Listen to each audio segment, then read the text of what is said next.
राहुल गांधी जी से मैं सवाल पूछना चाहता हूं, लिस्ट तो आपने जारी की है, क्या यह लिस्ट मोहब्बत की दुकान की लिस्ट है? सामान नफरत का और दुकान मोहब्बत का, ऐसा तो कभी नहीं हो सकता। You have shown your contempt against media. Hindustan के लोकतंत्र में जो चौथा स्तंभ है, the fourth pillar of Indian democracy, that is media. Media के प्रति जिस प्रकार का नफरत आपने प्रदर्शित किया है, मैं आपसे पूछना चाहता हूं, क्या यह मोहब्बत की दुकान है? कदाचित नहीं। मगर बॉयकॉट करने की बात आती है तो लोकतंत्र में पत्रकारिता को किस प्रकार बॉयकॉट करना है, उसको लेकर ये लोग आगे बढ़ रहे हैं। ये जो इंडी अलायंस है, आप सभी जानते हैं आज 15 सितंबर है। 15 सितंबर यानी अंतर्राष्ट्रीय लोकतंत्र दिवस, इंटरनेशनल डेमोक्रेसी डे है आज। आज के दिन जिस प्रकार का एक सर्कुलर ये इंडी अलायंस या घमंडिया अलायंस कह लीजिए, उन्होंने जारी किया है और कुछ पत्रकारों का नाम, बाकायदा नाम लिखकर जारी किया है। यह हिंदुस्तान के लोकतांत्रिक इतिहास में पहले कभी नहीं हुआ था कि इस प्रकार पत्रकारों के नाम के साथ कि हम उन्हें बॉयकॉट कर रहे हैं, एक सर्कुलर जारी किया जाए। यह पत्रकारिता का विरोध है और इंटरनेशनल डेमोक्रेसी डे में कहीं न कहीं यह दिखाता है कि कुछ ऐसे दल आज भी हिंदुस्तान में हैं जो पहले भी लोकतंत्र पर विश्वास नहीं करते थे और आज भी लोकतंत्र और लोकतांत्रिक प्रक्रियाओं पर विश्वास नहीं रखते हैं। एक इतिहास है, there is a chronology in history. आप याद कीजिए, पंडित नेहरू हिंदुस्तान के पहले प्रधानमंत्री, 10 मई 1951, 1951, 10 मई 1951, हिंदुस्तान का पहला अमेंडमेंट, हिंदुस्तान के संविधान का जो पहला संशोधन होता है, वो संशोधन क्या था? The first amendment of the Indian constitution was to curb the freedom of expression. किस प्रकार से रेस्ट्रिक्ट किया जाए फ्रीडम ऑफ स्पीच को, यह पहला संशोधन, प्रथम संशोधन था पंडित जवाहरलाल नेहरू का, भारतवर्ष का।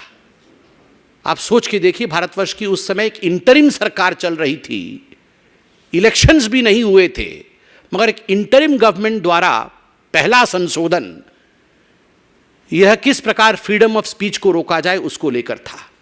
इंदिरा गांधी 25 जून 1975, 25 जून 1975, declaration of emergency, the black day in the history of India's democracy. इतिहास में हिंदुस्तान के लिए एक काला धब्बा बना था जब इमरजेंसी लागू इंदिरा गांधी ने किया था और लाखों पत्रकारों को जिस प्रकार से प्रताड़ित किया गया था, संपादकीय तक पत्रकार लिख नहीं पाते थे। पुलिस बैठकर देखती थी वहां पर कि संपादकीय में कहीं इंदिरा गांधी के विरोध में कुछ लिखा जा रहा है या नहीं लिखा जा रहा है। मीसा कानून के अंतर्गत न जाने आप में से कई लोग यंग पत्रकार यहां बैठे हैं, आप में से कितने के पिताओं के ऊपर, कितनों के दादाओं के ऊपर, कितनों के जानकारों के ऊपर, कितने ही पत्रकारों के ऊपर जुल्म ढाया गया मीसा कानून के अंतर्गत। इस विषय से भी हिंदुस्तान वाकिफ है। राजीव गांधी 29 अगस्त 1988, डिफेमेशन बिल 1988। आप याद करिए, उस समय बोफोर्स चरम पर था। कुछ ऐसे पत्रकार थे, जाबाज पत्रकार मैं कहूंगा उनको, और कुछ ऐसी पत्रकारिता थी जिन्होंने बोफोर्स को बड़े स्पष्ट रूप से उजागर किया था। The story of Bofors and bribe.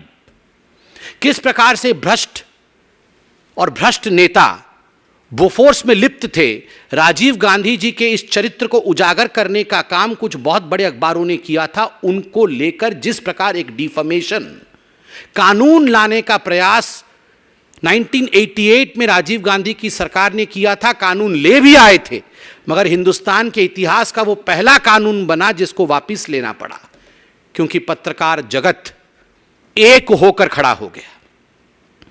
There was unity amongst the media people. सारे मीडिया के लोग एक होकर खड़े हो गए, जाग उठे, हिंदुस्तान जाग उठा और अंततोगत्वा प्रेस कॉन्फ्रेंस करके राजीव गांधी को डिफेमेशन बिल 1988 वापस लेना पड़ा, जिसमें उन्होंने सोचा था कि जो गांधी परिवार के खिलाफ या उनके खिलाफ लिखेगा उसे सजा दी जाएगी। राहुल गांधी जी से मैं सवाल पूछना चाहता हूं, लिस्ट तो आपने जारी की है, क्या यह लिस्ट मोहब्बत की दुकान की लिस्ट है? सामान नफरत का और दुकान मोहब्बत का, ऐसा तो कभी नहीं हो सकता। You have shown your contempt against media. Hindustan के लोकतंत्र में जो चौथा स्तंभ है, the fourth pillar of Indian democracy, that is media. Media के प्रति जिस प्रकार का नफरत आपने प्रदर्शित किया है, मैं आपसे पूछना चाहता हूं, क्या यह मोहब्बत की दुकान है? कदाचित नहीं। मित्रों, जब ये नेता सवाल पूछते हैं, कांग्रेस पार्टी के नेता जब सवाल पूछते हैं कि सर्जिकल स्ट्राइक में हमें सबूत चाहिए, जब कांग्रेस पार्टी के नेता और आम आदमी पार्टी के नेता ये सवाल पूछते हैं कि सर्जिकल स्ट्राइक और एयर स्ट्राइक फर्जी था, आप हमें सबूत ला के दिखाइए, गिव अस द एविडेंस। जब कांग्रेस पार्टी के दिग्गज नेता पूछते हैं कि भगवान राम किस कमरे में पैदा हुए, बताओ इस कमरे में पैदा हुए या उस कमरे में पैदा हुए। जब किसी दूसरे पॉलिटिकल पार्टी जो आज घमंडिया अलायंस में है, उसके नेता पूछते हैं भगवान राम ने किस इंजीनियरिंग कॉलेज से इंजीनियरिंग की, बताइए। जब ये सवाल पूछते हैं तो ठीक है, जायज है, इनको बॉयकॉट नहीं किया जाएगा। मगर जब पत्रकार डिबेट में सवाल पूछ लेता है इनसे कि आपके राज्य में भ्रष्टाचार क्यों हो रहा है, आपने जो आंकड़े प्रस्तुत किए थे वो आंकड़े गलत थे, सही आंकड़े ये है, क्या हिंदुस्तान की ग्रोथ स्टोरी आज विश्व में एक रिकॉर्ड नहीं कायम कर रही? क्या G20 सफल हुआ या नहीं हुआ? अगर इस प्रकार के सवाल कांग्रेस या इंडी अलायंस के दूसरे लोगों से पूछ लिया जाता है तो आप बन जाते हैं बॉयकॉट करने वाले पत्रकार। आपको बॉयकॉट कर देना चाहिए। क्यों? ये जो नेता हैं ये भगवान हैं, ये भगवान पे सवाल उठा सकते हैं, और पत्रकार जो हैं वो नेताओं पे सवाल नहीं उठा सकते हैं, उनसे सवाल नहीं पूछ सकते। मित्रों, ये राहुल गांधी जब विदेश जाते हैं, अभी भी विदेश में हैं जहां तक मैं जानता हूं, कुछ प्राइवेट मीटिंग वगैरह कर रहे हैं, आज मैंने देखा है सोशल मीडिया में। श्याम पित्रोदा ने बताया प्राइवेट मीटिंग गुप्त रखी जाएगी, बताया नहीं जाएगा। जब ये जाते हैं फॉरेन कंट्री में और विदेश की भूमि पे जाके देश के विरोध में बोलते हैं, राहुल गांधी अमेरिका में लंदन में जाके कहते हैं कि हिंदुस्तान में लोकतंत्र समाप्त हो गया, पत्रकारों के साथ दुर्व्यवहार किया जाता है, we don't have right to express ourselves in India, there is no freedom of speech in India. This is freedom of speech Rahul ji. ये जो आपने लिस्ट जारी की है ये फ्रीडम ऑफ स्पीच है, ये पत्रकारिता का सम्मान है, ये पत्रकारों का सम्मान है।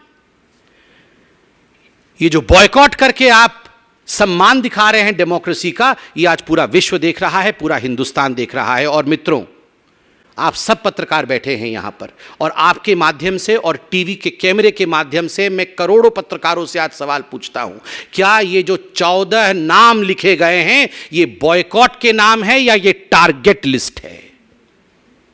क्या इनको केवल बॉयकॉट किया गया है या इनको टारगेट करने के लिए इनके नाम जारी किए गए हैं? मैं ये सवाल पूछता हूं। ये हिट लिस्ट है। कुछ ऐसे पत्रकार हैं जो डिबेट नहीं करते हैं, जो डिबेट नहीं करते हैं, आप उनमें गेस्ट भेजेंगे ही कैसे?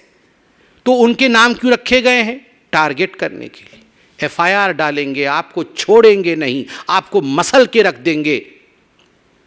और आप बताइए, एक पॉलिटिकल पार्टी के कार्यकर्ता होते हैं, अब मैं कांग्रेस के लिए या उनके पार्टी के लिए कहूंगा नहीं कि लाखों कार्यकर्ता है, हजारों तो हैं, कुछ सौ तो हैं ही। आपके कार्यकर्ता कल अगर इस हिट लिस्ट में जिनके नाम दिए गए हैं उनके साथ दुर्व्यवहार करें, उन पर हमला कर दें, क्योंकि आपने लिस्ट जारी की है बाकायदा कि ये नफरती पत्रकार हैं, और प्रेस कॉन्फ्रेंस करके कहा है कि ये नफरत का दुकान चलाते हैं। अगर कुछ लोग इनके ऊपर दुर्व्यवहार कर दे तो इसके लिए जिम्मेदार कौन है? तो मैं इसको बॉयकॉट का लिस्ट कदाचित नहीं कहूंगा, मैं कहूंगा this was a hit job done by a hit list released by the Congress party and the India alliance.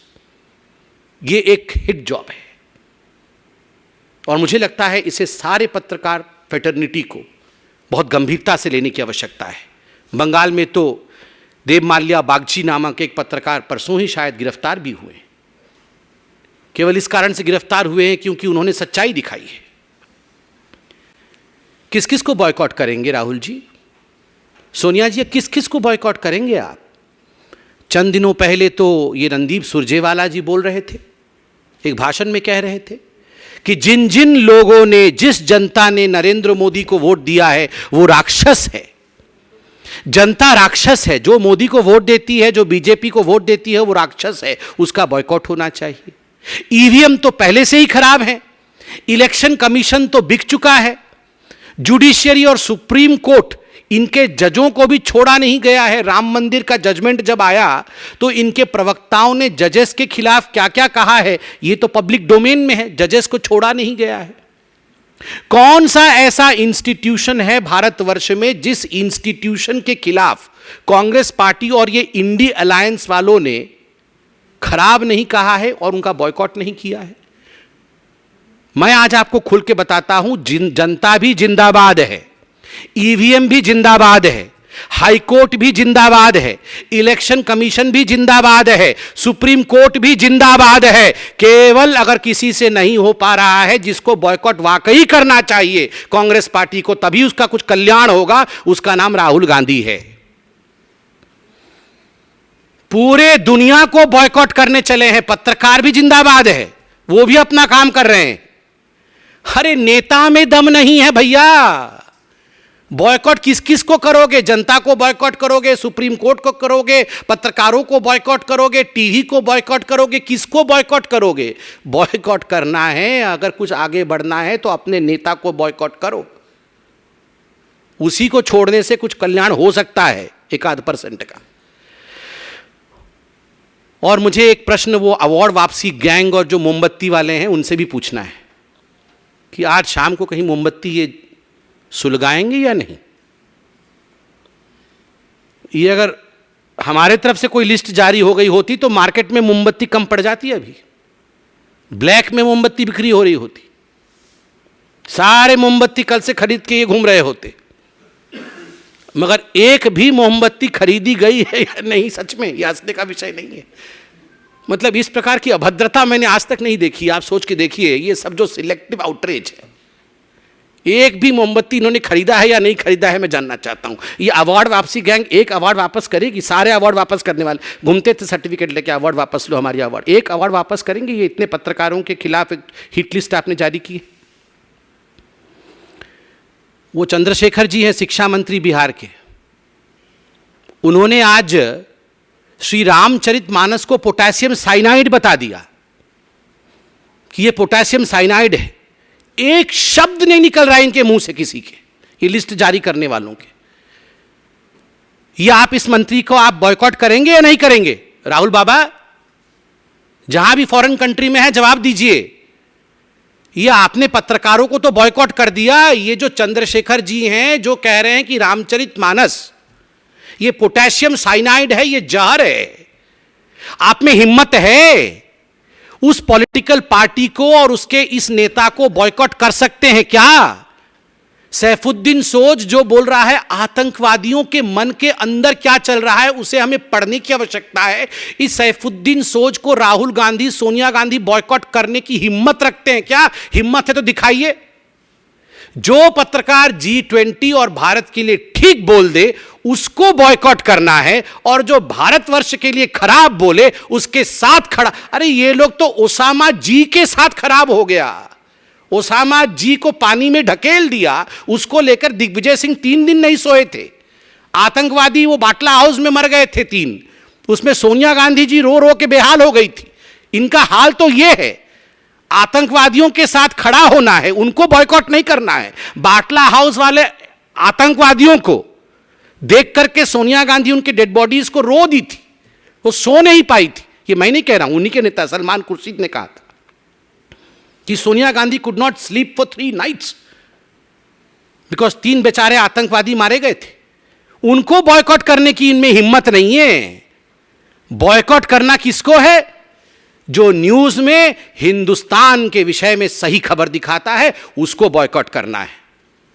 Boycott आप करिए, देश की जनता जब आपको बॉयकॉट करेगी तब आपको समझ में आएगा। बहुत बहुत धन्यवाद। कोई प्रश्न हो तो अवश्य पूछे। तो जहर तो भरा ही हुआ है उनके अंदर। ये जितने भी इंडी अलायंस वाले हैं, इन सब के अंदर हिंदू धर्म के लिए जो जहर भरा हुआ है, उनके हर वाक्य में ये विषय दिख रहा है। वरना आप सोचिए, कोई ये बोल सकता है कि हिंदू धर्म डेंगू है?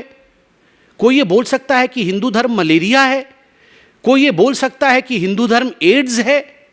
ऐसे शब्दों का तो प्रयोग ये रोज रोज कर रहे हैं और कह रहे हैं कि रामचरितमानस पोटेशियम साइनाइड है।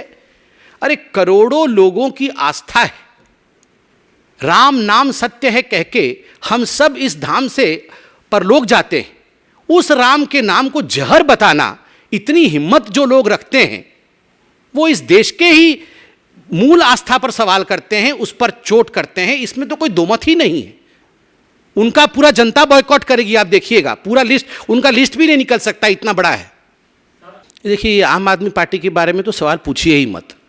ये आम आदमी पार्टी वो पार्टी है, ये तो अभी 14 की लिस्ट निकली है, उन्होंने तो 24 की लिस्ट निकाली थी बॉयकॉट करने की। लालू प्रसाद यादव उसमें नंबर 1 थे कि सबसे बड़ा भ्रष्ट ये लालू प्रसाद यादव। नंबर 2 पे फिर वो जिसके साथ अभी सब गलबैयाँ कर रहे हैं, ये अरविंद केजरीवाल जी, वो सबसे नंबर 1 भ्रष्ट पे थे। और अब सबके साथ बैठकर बोल रहे हैं कि बीजेपी खराब है। आप सोचिए उस आम आदमी पार्टी पे, ये सारे पार्टी को देखिए। मतलब ये मुझे तो कुछ समझ ही नहीं आ रहा है, ये इंडिया अलायंस क्या कर रहे हैं। ये पहले आम आदमी पार्टी कांग्रेस को बॉयकॉट कर रही थी, कांग्रेस आम आदमी पार्टी को बॉयकॉट कर रही थी, ममता बनर्जी अधीर रंजन चौधरी को बॉयकॉट कर रही थी, अधीर रंजन चौधरी ममता बनर्जी को बॉयकॉट कर रहे थे। वहाँ पर पंजाब में आम आदमी पार्टी बोल रही थी हम कांग्रेस को घुसने नहीं देंगे। यहाँ पर नीतीश कुमार और आरजेडी में 36 का आंकड़ा चल रहा था, ये एक दूसरे को बॉयकॉट कर रहे थे। आज ये सब एक होकर बोल रहे हैं हम पत्रकार को बॉयकॉट कर रहे हैं। कोई जमीर ही नहीं है इनका, ये क्या करते रहते हैं। ये सबको बॉयकॉट करके अपने लिए सत्ता का शॉर्टकट ढूंढ रहे हैं। आप सभी का अभिनंदन, नमस्कार। और मैं क्षमा प्रार्थी हूं कि आज ये जो प्रेस कॉन्फ्रेंस जो हमने 11 बजे के लिए तय किया था, हमने देरी से आरंभ किया है और आप भी जानते हैं कारण क्या है। हम सब श्रद्धा के साथ टीवी पर हमारे जो जवान, जो अफसर हिंदुस्तान के आर्मी के, जिन्होंने शहादत प्राप्त किया है, जिन्होंने माँ भारती के लिए बलिदान दिया है जम्मू कश्मीर में लड़ते हुए, उनके अंतिम यात्रा को देख रहे थे। और सभी के मन में दुख भरा हुआ था। सभी किस प्रकार से हम सब अपने देश, अपने भारत के लिए कुछ कर सके, इस प्रकार की भावना के साथ जुड़े हुए थे। मगर मुझे आश्चर्य होता है कि जब ऐसी परिस्थिति देश में होती है, आप लोगों में से कई चैनल ये भी दिखा रहे हैं कि अभी अटैक्स चल रहे हैं, आतंकवादी हमले हो रहे हैं, उस बीच भी कुछ नेता ऐसे हैं जो बयान देते हैं जो देश के विरोध होता है, जिसमें देश का विरोध होता है।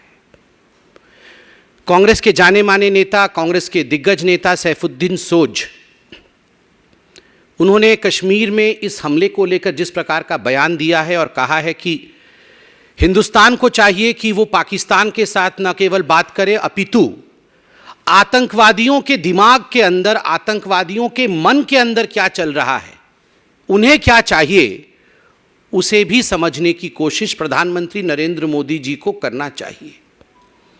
आप सोच के देखिए, ये कांग्रेस की सोच है, ये कांग्रेस की सोच है। सैफुद्दीन सोज जो कांग्रेस के दिग्गज नेता है, जिन्होंने जम्मू कश्मीर को लेकर पहले अपने किताब में कश्मीर को लेकर प्लेबिसाइट होना चाहिए, कश्मीर अलग होना चाहिए, इस प्रकार के बयान भी दिए हैं। उन्होंने आज कहा है कि आतंकवादी के मन के अंदर, आतंकवादी के दिमाग में क्या चल रहा है, हिंदुस्तान का ये फर्ज है कि हिंदुस्तान ये जाने। आर्मी के चीफ को सड़क का गुंडा कहती है कांग्रेस, और आतंकवादी के मन को पढ़ने के लिए प्रयास करना चाहिए, इस बयान की हम निंदा करते हैं। जहाँ तक फारूक अब्दुल्ला और बाकी नेताओं का सवाल है, उन्होंने भी पाकिस्तान से बातचीत की पेशकश की है। मुझे दुख केवल इस बात का है कि हजारों बार हिंदुस्तान ने कहा है talks and terror can never move together, उसके बावजूद जब शहादत चल रही हो, जब वीर जवानों की अंतिम यात्रा चल रही हो उस समय इस प्रकार की, मैं कहूँगा इस प्रकार के स्टेटमेंट कहे जाएं, ये न केवल अनुचित है अपितु ये दुखद है। हिंदुस्तान इसका जवाब देगा।